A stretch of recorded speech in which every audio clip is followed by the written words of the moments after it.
Good day, all.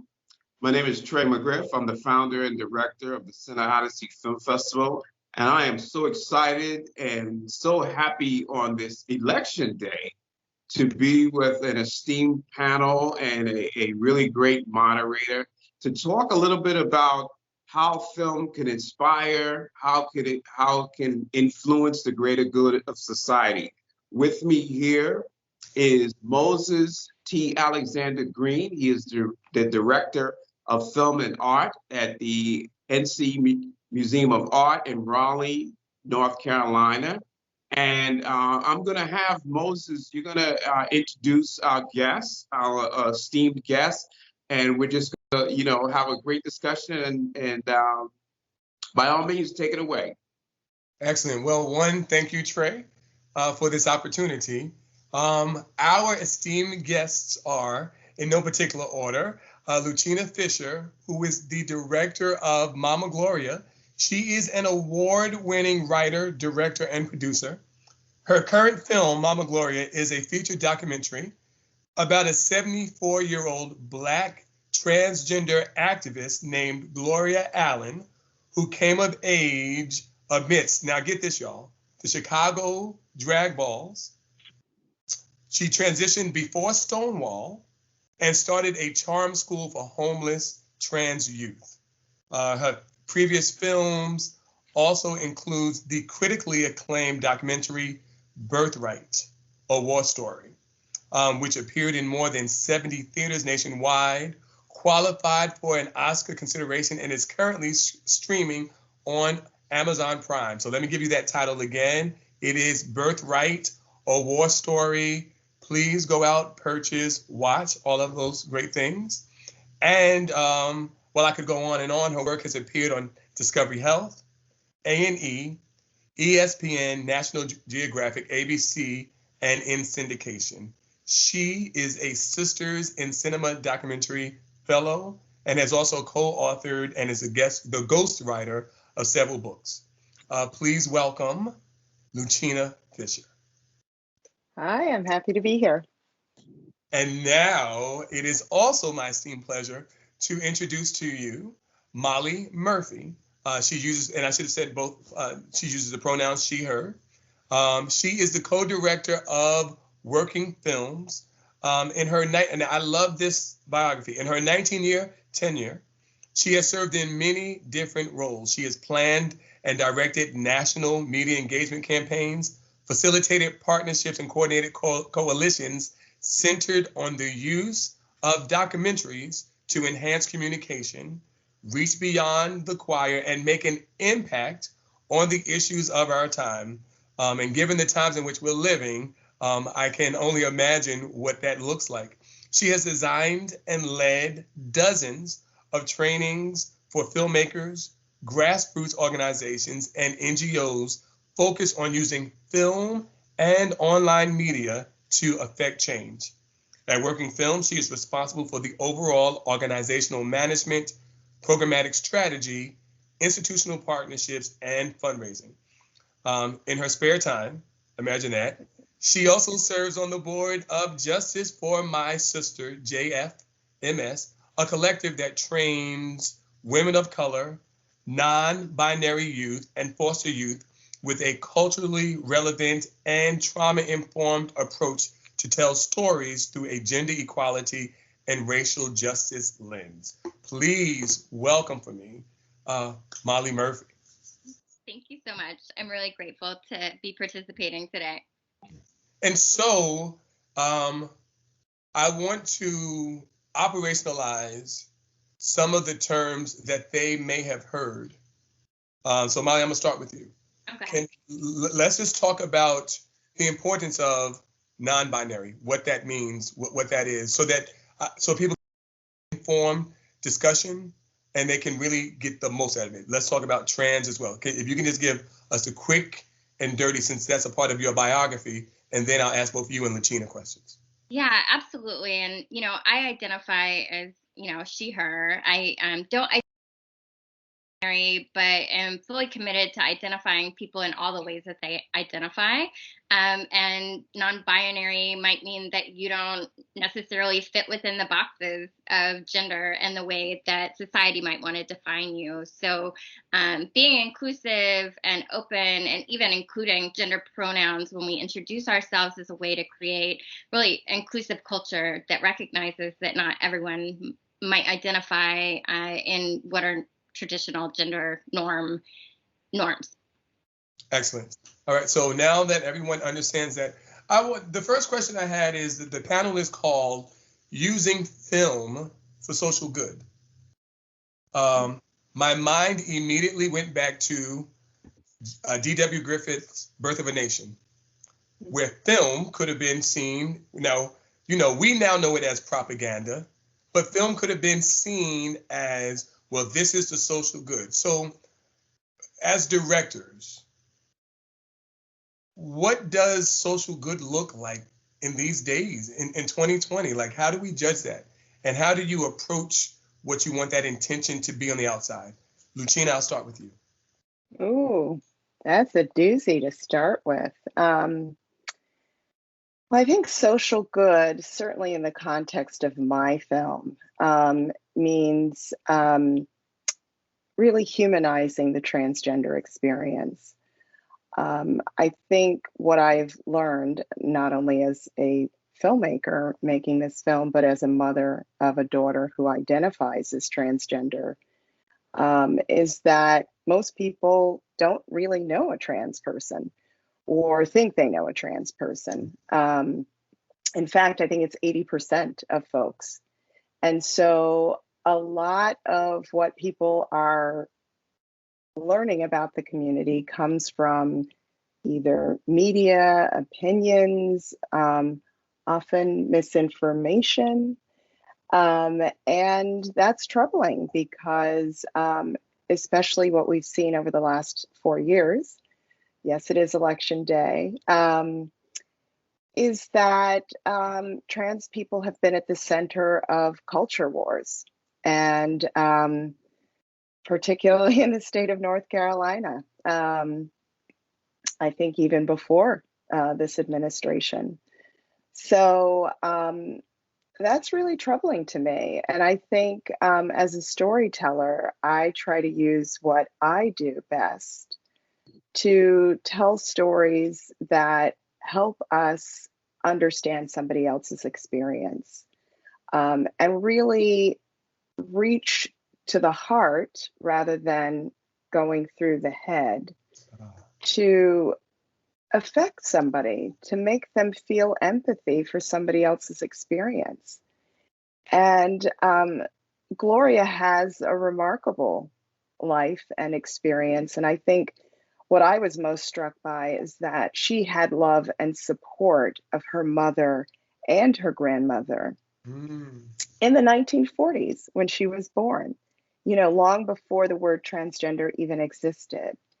So it's important to tell these narratives of experiences that happened long before this moment of trans visibility and, cultural conflict, that we understand that people have been living out and proud in the way that Gloria has, and have had the support of not only their families, but their communities, and that the communities actually existed to allow genderqueer people to exist in our, on the south side of Chicago in the 20s and 30s.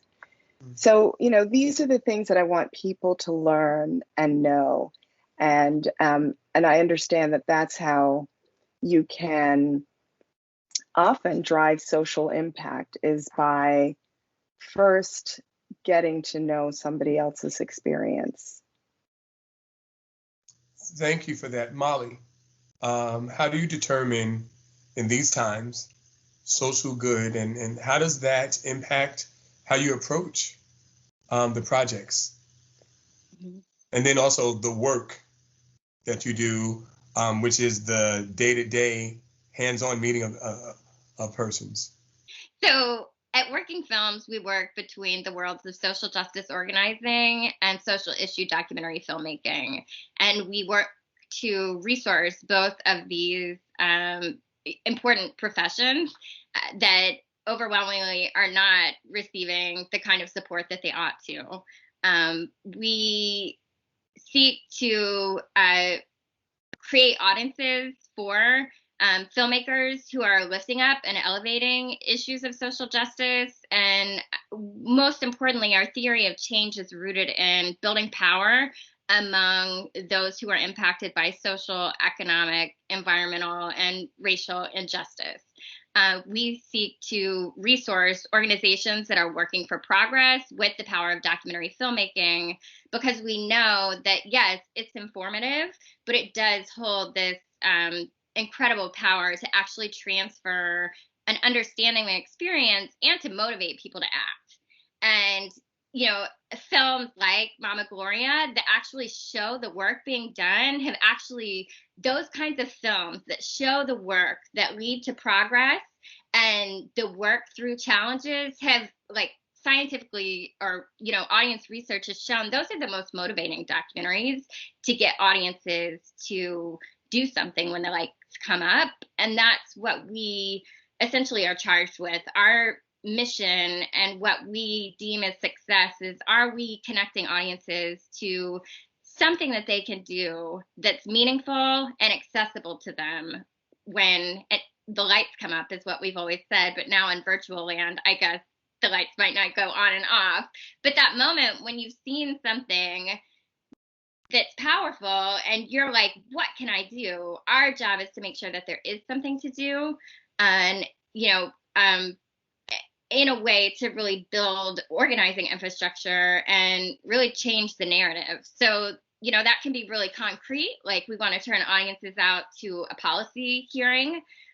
We want them to be attuned to what's happening in their state legislatures or in other places of power that they can influence.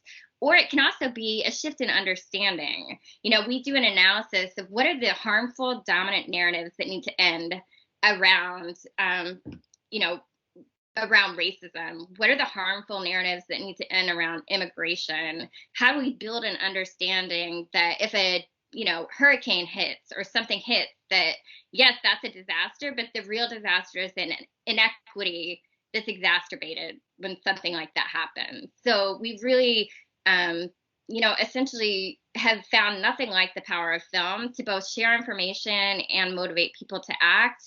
And we utilize that at really important moments in time to try to move the dial towards change and progress. Thank you for that. You talked about harmful, dominant narratives. What is the most harmful, dominant, and this is for both of you, in your lived experiences as a mother, Lucina, and then also working with Mama Gloria, and in the work that you do every day, Molly, what do you think, what have you experienced or witnessed as the most harmful, dominant narratives? Molly, I'll go with you first. Hoping I had a minute to identify one. I think, you know, almost meta narratives of the idea that we're not all in this together, that there aren't ways that we can come across differences to make change. I think that idea of not being interdependent as people and as by working for the liberation of everyone, we're all served. That is, you know, kind of, I feel like digs through all the other, you know, it kind of digs through, you know, we try to push forward a narrative that we're stronger together and we all benefit when we work together for the well-being of everyone, essentially, until everyone's free, no one's free. So I guess that's really on a broad meta level. And then sometimes we more concretely, and this isn't the most, but just to give an example, and then you have, like, you know, racist stereotypes and dominant narratives that pervade what is in mainstream media and otherwise. So, both these meta narratives, if you will, and then how they proliferate in ways that, can be much more concrete in terms of people's biases and how they play out. Wonderful. Very insightful. Lucina? Oh, absolutely. I would say working on this film, for me, the most harmful dominant narrative that came up actually hit me very personally while I was filming Gloria in Chicago. My daughter back home in Connecticut sent me a text message, and it read, "My life is half over." She was 15 at the time, and she texted me a study that she'd seen from Washington, D.C., that the average life expectancy of Black trans women is 30 or 32. And she found that. And I'm sitting on set with Gloria, who at the time was 73. And I was so shocked that I actually shared this with her. And she had a beautiful response. But what I realized is that, my daughter is not alone, and she is someone who has a lot of privilege as a biracial trans woman, young woman, in that she's growing up with a family that loves and supports her, in a town that supported her coming out at age 13. And is proud of her. And she is an advocate on the national stage, and speaking for LGBTQ youth. She's a high honor student and an athlete. She has a lot going for her, an extended family who loves and believes in her. So for her to have said that means that she's absorbing a narrative that is very prominent within the community. And although it's not true, that is the belief. And that belief, if you are living under that belief and that shadow, that can have a powerful impact on how you navigate through life. So Gloria's story is, of course, a refutation of that narrative. She's now 75, and she's aging with joy and grace, and she's aging in a way that we all can learn from, no matter what our identity is. And that is because even she feels that she is blessed. She didn't believe that she could live past 40. So that's a narrative that I use in the film as a way of connecting to this current moment. We do know that violence against Black trans women in particular is very great and is continuing to escalate. In fact, this is the deadliest year on record for violent deaths of trans people in America. And most of those deaths are Black trans women. So there is a reason for this narrative, but we have to begin to put other narratives in the conversation. And that is, I hope, the power of Mama Gloria, that she is offering not only this connection to the past for a generation of young trans people, but she's offering a connection to their future, to aging. Yes, you can age and have a long, meaningful life. But I do believe that does start with support. And And so I am telling that story of support. Molly, before I go to you, Lachina, do you think without the gift of your daughter that you would have seen, heard this, been able to receive this opportunity of Mama Gloria? No, I don't. I mean, and again, that's what I mean by, this is bigger than me. Yeah, yeah. And I do believe everything happens for a reason. But yeah, I don't think that the friend would have reached out to me and said, I found your next project, Yeah. and connected me. I think the fact that, I had written books as a ghostwriter, that was originally why Gloria was in touch, or had found her way to my friend who connected us.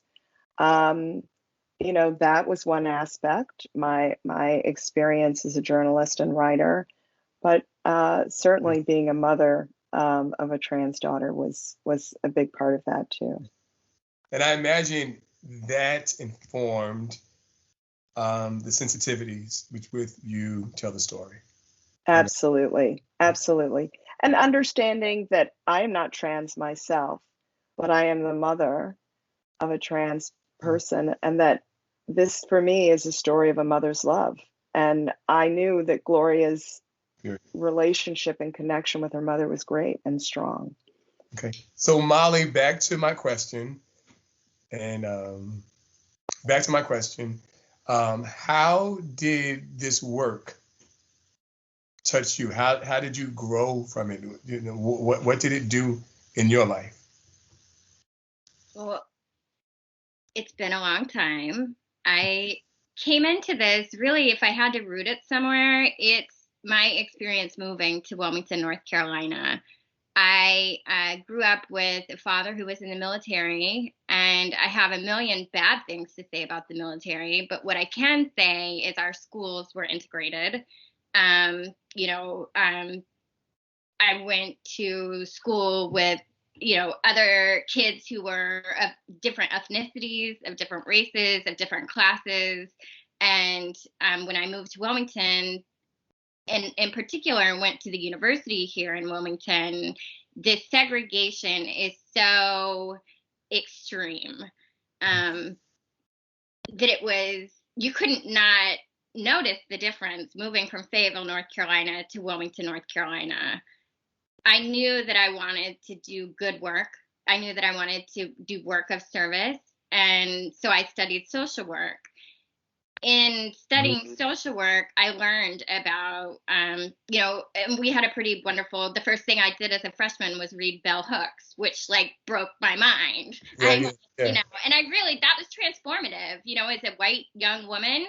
The first time I read Bell Hooks, I was like, no, I was defensive and had an opportunity to really address that and face that at a really young age. I came to school when I was still 17, and that was when the first experiences that I had, where I really came face to face with the privilege that I have, no matter what challenges I might have experienced otherwise. And I think that, coupled with the actual segregation here, and being able to, then I'm just went all in to study social welfare policy and the history and political science. And that was at a time when the World Trade Organization protests were happening.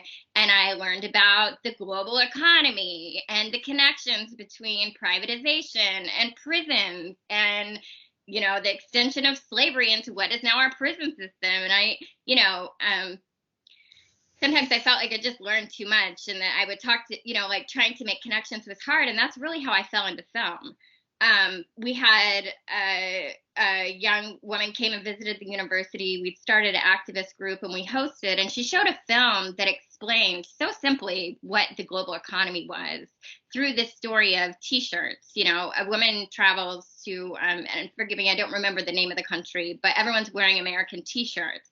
And she breaks down the global economy and the way that our, thrift stores essentially, because of austerity measures in developing countries that are forced into these unfair loans, they have to dismantle their own trade. They have to get rid of their domestic trade, and they have to open up to foreign investors. And one of those investors is like our thrift store clothes going and being bought so people could sell them. You know, it just like, it breaks down something incredibly complex in a simple way that, you know, I was just like, this is so much easier than trying to explain like my senior thesis, which I just studied. This is incredible. And so we ended up showing dozens of films on campus as a young person, and took it off campus to create connections in this segregated community. So within downtown, predominantly Black community, a white university, we have shipyard workers. We would, you know, talk about issues of labor and the connections, and film was the glue. Film helped us to bring people together from every section of Wilmington to come around shared issues and take action. And we got a lot of things done. And that was in Wilmington. And then I was like, I graduated and I'm like, I'm out of here. I'm never coming back to this town. I wanted to work for the American Friends Service Committee. I had friends in Philadelphia because we protested during the Republican convention. I'm out of here. I literally went to Eastern Europe with the AFSC to help organize for the World Conference Against Racism. And I was in an internet cafe in Sarajevo, Bosnia, and my friend sent me a job announcement for the first staff position at Working Films. And my friend's like, Molly, there's this organization it started. They do what you've been doing. And because of a romantic falling out while I was on that trip, I needed to kind of leave anyway. Hey, things happen. And I came back and I interviewed and I got the first staff position alongside our director at Working Films. And the reason that I've stayed is because there has always been an opportunity to kind of innovate the way in which film can be used to reach and inspire people to do something in ways that do result in concrete change. And that has just stayed exciting to me. And I recently got a face mask that says, speak your mind even when your voice shakes. And I feel like a lot of times that's how I am. I'm not always comfortable or confident, but I feel like it's necessary. I just, you know, this change that must come really for progress and social justice and, you know, addressing all of these biases that keep anyone down is just what moves me. And film is just this incredible way to bring people together to make progress happen toward that end. So this is my last question, right? Because you brought me right back, Molly, you brought me back to my last semester at Syracuse University, where I had Professor Zavardadeh's class. It was on ideology. And he taught us about Ferdinand Saussure, and he teaches on the sign, the signifier, the signified. So what he says is, take the word transgender. Every time you see the word, there's an image and there's a sound image. And that sound image is the psychological imprint that keeps being renewed. So every time you see tree, you hear the word tree. Automatically, children at a young age know tree should have, and now I'm showing my age, tree should have the leaves and the branches and all that. You hear car. Car is it's a sound image and it's a psychological image. Out of your work, what do you want? This is for both of you. What do you want the psychological imprint of transgender to become? Yes. Oh, what do I? Oh, this is okay. What do you want that imprint to be when people hear transgender from your work? Family. Family. We got to love our family. Wow. So they can come out and grow old. They're our family. Okay, and real quick, you, Molly. Thank you for that, Lucina. Yeah, I guess I would center around love. This is very hard for me to make one thing out of. I think what I would want to center around is love and acceptance. And certainly, yeah, I mean, I feel like I could think on that and sleep on that, and but essentially love. I think, and you know what I'm thinking about though is the counter to fear. I'm so stunned, you know, the way in which, and I'm like, is it fear or is it hate? the opposite of that, love. So I guess, yeah, love. Okay. So this has been Moses T. Alexander Green. I am director of the North Carolina Museum of Art. Also, I am chair of the City of Raleigh Arts Commission, and I'm an artistic director of La Vie Maha Productions. It has been my pleasure to interview today Molly Murphy and Lucina Fisher. Trey, thank you for the opportunity. Jordan, thank you for guiding me. And it's our hope that you learned something, not just about these wonderful women, but that you learned something about what they want the intention of their work to be. That when you hear transgender, that you think that's someone's family, even if it's not your own, and that that person deserves, that human being deserves to grow old, that human being deserves to be loved and accepted and to live in a world where they don't have to fear your hatred. So thank you so much and have a good day. Thank you. Thank you. Gratitude.